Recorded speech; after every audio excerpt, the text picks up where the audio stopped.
ദേശീയ അവാർഡ് പ്രഖ്യാപിച്ചു. അതിലിപ്പം കേരളത്തെക്കുറിച്ച് പറയുന്ന ദ റിയൽ കേരള സ്റ്റോറിക്കും ഒരു അവാർഡ് ലഭിക്കുകയുണ്ടായി. ഇതിപ്പോൾ വലിയ ചർച്ചയാവുകയാണ് നമ്മുടെ നാട്ടിൽ. അപ്പോൾ ഈ അവാർഡ് പ്രഖ്യാപനത്തെ സാർ എങ്ങനെയാണ് കാണുന്നത്? ഈ അവാർഡ് പ്രഖ്യാപനത്തെ വലിയൊരു ദുരന്തമായിട്ടാണ് ഞാൻ കാണുന്നത്. അതിൻ്റെ പ്രധാനപ്പെട്ട കാര്യം എന്ന് പറയുന്നത്, സാധാരണ എല്ലാ ഗവൺമെൻറ്റുകളും ഇരിക്കുമ്പോൾ തന്നെ ആ ഗവൺമെൻറ്റുകൾക്കൊക്കെ ഇഷ്ടപ്പെട്ട ആളുകൾക്കൊക്കെ പലപ്പോഴും അവാർഡൊക്കെ കൊടുക്കാറുണ്ട്. ഈവൻ കോൺഗ്രസ് ഒക്കെ ഇരുന്നുകൊണ്ടിരുന്നപ്പോൾ പത്മ പുരസ്കാരങ്ങളൊക്കെ അവരങ്ങനെ കൊടുത്തു കളഞ്ഞിട്ടുണ്ട്. എന്നാൽ കാശ്മീരിൽ കാർപ്പറ്റ് വെക്കുന്ന ആളുകൾക്കൊക്കെ തന്നെ പത്മ പുരസ്കാരം കൊടുത്തിട്ടുണ്ട്. പിന്നെ നിങ്ങൾക്കൊക്കെ ഓർമ്മയുണ്ടാവും, അതായത് ഒരു തവണ കോൺഗ്രസ് ഗവൺമെൻറ് ഭരിച്ചുകൊണ്ടിരിക്കുമ്പോഴാണ് അമിതാഭ് ബച്ചന് അവാർഡ് കൊടുക്കുന്നത്, ബെസ്റ്റ് ആക്ടർ എന്ന് പറഞ്ഞിട്ട്. ആ അഭിനയമൊക്കെ നമ്മൾ കണ്ടാൽ, ശരിക്കും അമിതാഭ് ബച്ചൻ കണ്ടാൽ പുള്ളിക്ക് പോലും നാണം വരും. അതുപോലെയുള്ള അഭിനയമാണ് പുള്ളി കാഴ്ചവെച്ചിട്ടുള്ളത്. പക്ഷേ ഇത്തരത്തിൽ അവർക്ക് വേണ്ടപ്പെട്ടവർക്കൊക്കെ കൊടുക്കാറുണ്ട്. അതൊക്കെ സ്വാഭാവികമായിട്ടും സംഭവിക്കുന്നതാണ്. ഈവൻ സ്റ്റേറ്റ് അവാർഡിലൊക്കെ നമ്മൾ കണ്ടിട്ടുള്ളതാണ് ഇതുപോലെയുള്ള തട്ടിപ്പുകളൊക്കെ തന്നെ. പക്ഷേ ഇവിടെ ഇപ്പോൾ ഒരു പ്രധാനപ്പെട്ട വ്യത്യാസമുള്ളത്, ഈ ഷിബിലി പറഞ്ഞതുപോലെ സുദീപ്തോ സെൻ എന്ന് പറയുന്ന കേരള സ്റ്റോറി എന്ന് പറയുന്ന ഒരു സിനിമ, അത് വലിയ വിവാദമായിട്ടുള്ള സിനിമയായിരുന്നു. കാരണം അതിൻ്റെ സിനിമയിലില്ലെങ്കിൽ പോലും അതിൻ്റെ ട്രെയിലറിലും അതുപോലെ ടീസറിലും ഒക്കെ കേരളത്തിൽ നിന്ന് 3000-ത്തിലധികം പെൺകുട്ടികൾ ISISലേക്ക് റിക്രൂട്ട് ചെയ്തു എന്നൊക്കെ പറഞ്ഞാണ് അതിൻ്റെ പ്രചരണമൊക്കെ വന്നത്. എന്ന് പറഞ്ഞാൽ അത് യഥാർത്ഥത്തിൽ ഒരു പ്രൊപ്പഗാണ്ട സിനിമയായിരുന്നു. ആ പ്രൊപ്പഗാണ്ട സിനിമ എന്തിനെയാണ്? ഒരു രാഷ്ട്രീയ ഐഡിയോളജി ജനങ്ങളിലേക്ക് കുത്തിവെക്കുന്ന ഒരു പ്രൊപ്പഗാണ്ട സിനിമയായിരുന്നു.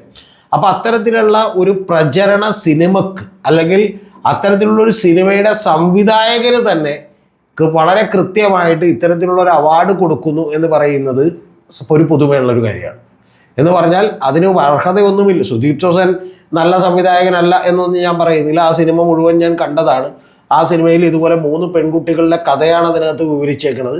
പക്ഷെ ആ സിനിമക്കുള്ള സംവിധായകന് ഏറ്റവും മികച്ച സംവിധായകനുള്ള സിനിമക്കുള്ള അവാർഡ് കൊടുക്കാവുന്ന ഒരു സിനിമയാണ് എന്നൊന്നും ഞാൻ വിചാരിക്കുന്നില്ല. രണ്ടാമത്തത്, ഏറ്റവും വലിയ ഞെട്ടിച്ചു കളഞ്ഞ കാര്യം, ഇനി അവാർഡ് കൊടുത്തെങ്കിൽ പോട്ടെ എന്ന് വിചാരിക്കുക. കാരണം ഇത് അവാർഡ് കൊടുക്കുന്നതൊന്നും ഇപ്പോൾ ഇന്ത്യയിലെ ജനങ്ങളൊന്നും വലിയ ഗൗരവത്തിലെടുക്കുന്നൊന്നുമില്ല. 140 കോടി ജനങ്ങളിൽ ഏതാണ്ട് ഒരു 40 കോടി പേരൊക്കെ ഇത് അറിയുന്നുള്ളൂ. ബാക്കിയുള്ളവരൊന്നും ഇത് അറിയുന്നില്ല. അതുകൊണ്ടേ ഇനി രണ്ടാമതൊരു കാര്യം എന്ന് പറഞ്ഞാൽ, മറ്റേ ജൂറി ചെയർമാൻ അടക്കമുള്ള ആളുകൾ ഇത് വന്നിരുന്നത് പ്രഖ്യാപിക്കുമ്പോൾ ആ പ്രഖ്യാപിച്ച ആൾ പറഞ്ഞൊരു സ്റ്റേറ്റ്മെൻ്റ് തന്നെ ഞെട്ടിച്ചു. പ്രഖ്യാപിച്ച ആൾ പറഞ്ഞത് ഇത് വസ്തുതകളുടെ അടിസ്ഥാനത്തിൽ നിർമ്മിക്കപ്പെട്ടൊരു സിനിമയാണെന്നാണ്. മനസ്സിലായോ? ഇതിൽ 2 കാര്യങ്ങൾ പറയാതെ പോകാൻ വയ്യ. ഒന്ന്, വസ്തുത അതിനകത്തില്ല, ഒരു സിനിമയാണ്. ഇപ്പോൾ വസ്തുത ഇല്ലാതെയും സിനിമ എടുക്കാം, ഫിക്ഷനായിട്ടൊക്കെ സിനിമ എടുക്കാം, ഇല്ലേ? പലപ്പോഴും ഈ പറയുന്ന നമ്മുടെ അനൂപ് മേനോൻ്റെയൊക്കെ സിനിമകളൊക്കെ ഞാനിപ്പോൾ കഴിഞ്ഞ ദിവസം ഇരുന്ന് മെഴുതിരി അത്താഴങ്ങൾ എന്നൊക്കെ പറഞ്ഞ സിനിമ ഉണ്ട്. എന്നാൽ മുഴുവൻ കാൽപ്പനികമാണ്. അനൂപ് മേനോൻ ചിന്തിക്കുന്ന പോലെയൊക്കെയാണ് പ്രണയമൊക്കെ അതിനകത്ത് സെറ്റ് ചെയ്ത് വെച്ചേക്കണം. അതുപോലെ ഫിക്ഷനായിട്ടൊക്കെ സിനിമകൾ എടുക്കാം. മറ്റേ ആകാശത്തേക്ക് പോകുന്നതും അവിടെ മറ്റേ ചന്ദ്രനീച്ച നടക്കുന്നതും അവിടെ എന്ത് ചെയ്തു കുടുംബത്തോടി പാർക്കുന്നതും വേണമെങ്കിൽ ഹൗസിനും ഒക്കെ എടുക്കാം. അതിനൊന്നും പ്രശ്നമില്ല. പക്ഷെ പ്രശ്നം എന്താണെന്ന് വെച്ചിട്ടുണ്ടെങ്കിൽ, ഇത് കൃത്യമായി പണ്ട് ഹിറ്റ്ലറുടെയൊക്കെ കാലത്ത് നാസി ഗവൺമെൻറ്റുകൾ ചെയ്ത പോലെ ഒരു സിനിമകൾ എടുക്കുകയും പ്രൊപ്പഗാണ്ട മെറ്റീരിയലായി സിനിമയെ ഉപയോഗിക്കുകയും ചെയ്യുന്ന ഒരു കാലഘട്ടത്തിലാണ് നമ്മൾ ജീവിച്ചിരിക്കുന്നത്. ആ കാലഘട്ടത്തിൽ ജീവിച്ചിരിക്കുന്നതിന് വലിയ അപകടകരമാണ്. അത് വേറെ കാര്യം. കാരണം അത് വേണ്ട രീതിയിൽ എതിർക്കപ്പെടാൻ കഴിയുന്നില്ല.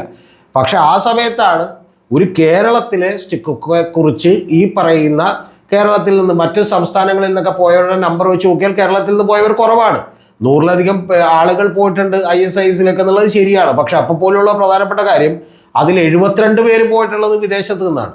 പക്ഷേ ISIS പോലെയുള്ള തീവ്രവാദ സംഘടനകൾക്ക് വിത്തുപാകാനുള്ള ആശയപ്രചരണം കേരളത്തിൽ നടക്കുന്നുണ്ട്. അതില്ലെന്നൊന്നും നമുക്ക് പറയാൻ പറ്റില്ല. എന്ന് പറഞ്ഞാൽ മാനസികമായതിനോട് താല്പര്യമുള്ള ഒരുപാട് പേരെ സൃഷ്ടിച്ചെടുക്കാൻ കഴിഞ്ഞിട്ടുണ്ട്. യഥാർത്ഥത്തിൽ P ചിദംബരം പണ്ട് പറഞ്ഞിട്ടുണ്ട്, അതായത് കേരളത്തിൽ ഈ പറയുന്ന നിങ്ങൾക്ക് കേരളം എന്ന് പറയുന്ന ഒരു ഭൂപ്രദേശം എന്ന് പറഞ്ഞാൽ തീവ്രവാദികൾ പത്രവും ചാനലും നടത്തുന്ന സ്റ്റേറ്റാണെന്ന് പറഞ്ഞിട്ടുണ്ട്. എന്ന് പറഞ്ഞാൽ മീഡിയ വണ്ണിനെ മൗദൂദി മറ്റേ മാധ്യമം പത്രത്തിനൊക്കെ ഉദ്ദേശിച്ചിട്ടാണ് ഞാൻ പറഞ്ഞത്.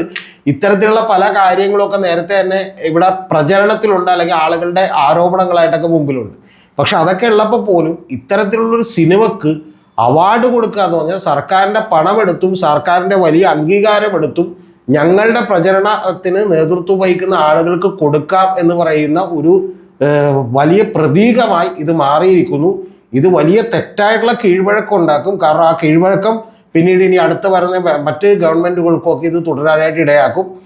ഇതിൻ്റെ പുറത്ത് നമുക്കറിയാം, ഇത് 1975 പലപ്പോഴും ഇന്ദിരാഗാന്ധിയുടെ ഭാഗത്തു നിന്നൊക്കെ പല നടപടികളുണ്ടായി. പക്ഷെ അതിനെയൊക്കെ അതിജീവിച്ചാണ് ഇന്ത്യ മുന്നോട്ട് വന്നത്. അതുകൊണ്ട് ഇത്തരം കാര്യങ്ങളൊക്കെ ജനം തിരിച്ചറിയും, ഇതിനൊക്കെ തൂത്തെറിയും എന്ന് തന്നെയാണ് ഞാൻ വിചാരിക്കുന്നത്. ഇതിൽ ചില അവാർഡുകൾ പക്ഷെ നമുക്ക് നിരസിക്കാൻ പറ്റില്ല. പൊള്ളൊഴുക്ക് എന്ന് പറയുന്ന സിനിമയിൽ ഉർവശിക്ക് അവാർഡ് കിട്ടിയിട്ടുണ്ട്. അതുപോലെ തന്നെ വിജയരാഘവൻ അവാർഡ് കിട്ടിയിട്ടുണ്ട്. അവരൊക്കെ അവാർഡ് അർഹിക്കുന്ന ആളുകളാണ്. ഷാരൂഖ് ഖാൻ്റെ സിനിമ ഞാൻ കണ്ടിട്ടില്ല, നല്ലതാണെന്നൊക്കെ ആളുകൾ പറയുന്നു. അങ്ങനെ നിരവധി പേർക്കൊക്കെ അവാർഡുകൾ കിട്ടിയിട്ടുണ്ട്. പക്ഷേ അവാർഡിൻ്റെ ഏതാണ്ട് ഒരു ചെറിയ ഭാഗം നീക്കി വച്ചിരിക്കുന്നത് തങ്ങളുടെ രാഷ്ട്രീയ ആശയത്തിന് അനുകൂലമായിട്ടുള്ള പ്രചരണത്തിന് വേണ്ടി മാത്രം സിനിമ എടുക്കുന്ന അവരുടെ കരിയറിൽ തന്നെ അവരെടുത്തിട്ടുള്ള ഏറ്റവും മോശം സിനിമകൾ. ഇപ്പോൾ സുദീപ് തോസനൊക്കെ പല പല സിനിമകൾ എടുത്തിട്ടുണ്ട്. അത്ര അയാൾക്ക് സിനിമ എടുക്കാൻ അറിയാൻ പാടില്ലാത്ത ആളൊന്നുമില്ല. പക്ഷെ അത്തരത്തിൽ തന്നെ അവർ എടുത്തിട്ടുള്ള മോശം സിനിമകൾക്ക് വസ്തുതകളുടെ പിൻബലത്തിൽ എടുത്തേക്കുന്ന സിനിമയാണെന്ന് പറഞ്ഞ് അവാർഡ് കൊടുക്കുന്നു എന്നൊക്കെ പറഞ്ഞാൽ തീർച്ചയായും ഇന്ത്യ മറ്റൊരു ഘട്ടത്തിലേക്ക് കടക്കുകയാണ്. പിന്നെ മറ്റൊരു പ്രധാനപ്പെട്ട കാര്യം കൂടിയുണ്ട്. അത് ഈ സിനിമയുമായി ബന്ധപ്പെട്ട ജൂറികളും അതുപോലെ തന്നെ ഒരു തെരഞ്ഞെടുപ്പുമായി ബന്ധപ്പെട്ട് മാത്രമല്ല ഇത് നിലനിൽക്കുന്നത്.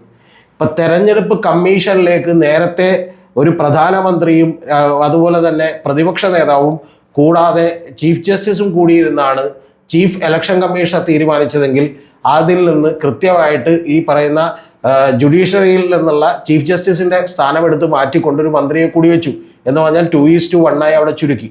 അതേപോലെ ഭരണഘടനാ സ്ഥാപനങ്ങളെയൊക്കെ തന്നെ പതുക്കെ തങ്ങളുടെ വരുതിയിലേക്ക് കൊണ്ടുവരുന്നതിൻ്റെ ഭാഗമായി ഒരു ചെറിയ കാര്യം, വളരെ ചെറിയൊരു കാര്യമാണ് ഈ ജൂറിയുടെ കാര്യത്തിലും ചെയ്തിരിക്കുന്നത് എന്നുള്ളത് ആളുകൾ മനസ്സിലാക്കണം.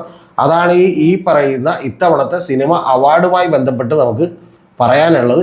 പക്ഷെ ആകെ വിചിത്രമെന്ന് തോന്നുന്നൊരു കാര്യം ഷാരൂഖ് ഖാന് കൂടി അവാർഡ് കൊടുത്തതാണ്. അതെനിക്ക് തോന്നുന്നത് ഇതിൻ്റെ ഇടക്കൂടി എന്ത് ചെയ്തോട്ടെ പൊക്കോട്ടെ എന്ന് വിചാരിച്ചിട്ട് അങ്ങോട്ട് അവാർഡ് കൊടുത്തതായിരിക്കും. അല്ലെങ്കിൽ മറ്റ് നിരവധി പേർക്കൊക്കെ അവർക്ക് അവാർഡ് കൊടുക്കാനുള്ള സാധ്യതകളുണ്ടായിരുന്നു. കാരണം ഇതുപോലെയുള്ള പ്രചരണത്തിന് വേണ്ടി മാത്രം എടുക്കുന്ന അവരുടെ രാഷ്ട്രീയത്തിന് മാത്രം പറയുന്ന സിനിമകളും ഒക്കെ ഇപ്പം നിരവധിയായി ഹിന്ദി മേഖലയിൽ സിനിമകളിൽ ഇറങ്ങിക്കൊണ്ടിരിക്കുകയാണ്. അഡ്ജസ്റ്റ് ചെയ്ത് ഇപ്പം ഷാരൂഖ് ഖാന് കിട്ടി, പിന്നെ സുദീപ് തോസനും കൂടി കൊടുത്തു എന്നുള്ളതാണ് ഇതിൻ്റെ പ്രശ്നം. ചരിത്രം രേഖപ്പെടുത്തുമ്പോൾ ഇന്ത്യയിൽ നിന്നുള്ള ഏറ്റവും മികച്ച സംവിധായകരുടെ പട്ടികയിലും പേരിലും അവാർഡ് കിട്ടിയവരുടെ പേരിൽ സുദീപ് തോസനിൻ്റെ പേര് കൂടി ഉണ്ടാവും. പക്ഷെ അത് കുഴപ്പമില്ല. പക്ഷേ ഈ സിനിമക്കാകുന്നത് അങ്ങേയറ്റം അപമാനകരമാണ്, ഒരു സംശയമില്ല കാര്യം.